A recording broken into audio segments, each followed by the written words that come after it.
I hope you're well. Already focused on Jesus. We've had an outbreak of yellow fever here in Brazil. 50 people have died in our region here in Brazil, and it's a real crisis. And we can tell that people are taking this sickness seriously by the lines we see formed every day at the health clinics that are for the people here in Brazil. And everybody takes it seriously. They know that if you're bitten by the mosquito that carries yellow fever, you're in trouble. And it won't take long before the manifestation of this sickness shows up and everybody will see the effect this terrible sickness can have on a human being. C.S. Lewis described the Christian life as being infected with a good infection. He knew that Christianity was something that would enter our lives and radically alter us internally. So here's the question. Do you have any doubt that if you were bitten by a mosquito with yellow fever that you would suffer the effects of that if you didn't have something to protect you from it? Well, here's a question. Do you think that the blessing of God can come on a human life and that human life not be changed, not be altered? Let's put it this way. Jesus was God's perfect love for us on the cross, and that is enough to forgive us. But Christ in us is the perfect blessing of God's perfect love. And if we are in contact in our inner life with the perfect love of God manifested in Jesus, Christ in us, the hope of glory, do you actually think that that would not cause a profound change in us? Well, the Beatitudes are a list of 9 guaranteed changes that perfect love in us will manifest. It may take longer for some. Perhaps will never be perfected here in this world, but this process is the good infection that C.S. Lewis described.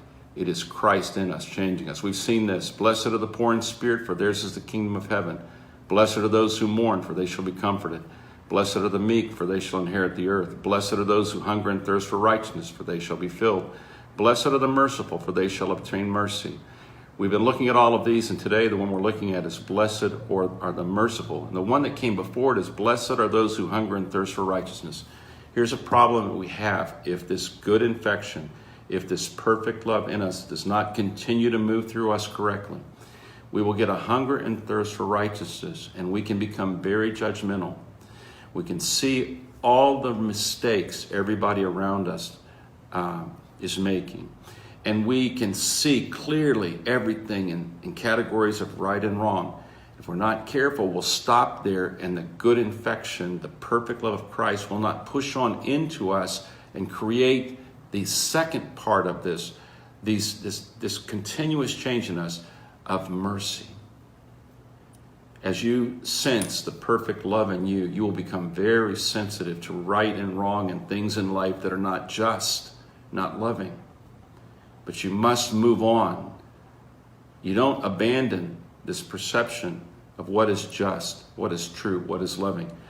But you must let it push on into you until it becomes mercy. Because the mixing of this perception of injustice without mercy becomes a legalism, and it's ugly. So God must push on through, but he has to alert us to what truly is justice. And we have to be able to feel it and see it and hunger for it and find it in Jesus. And then we need to turn out on this unjust world, not to condemn, but to take them to where they can be touched by Jesus' perfect forgiveness and also invaded by the life of Jesus so he can perfect their love like he's perfecting our love. It's a beautiful picture. Just meditate on this balance. Look in the Sermon on the Mount and see what perfect love will do inside of you and inside of me. There is hope because Jesus is the good infection. He is the perfect love that once it comes into us will never stop until it perfects our love.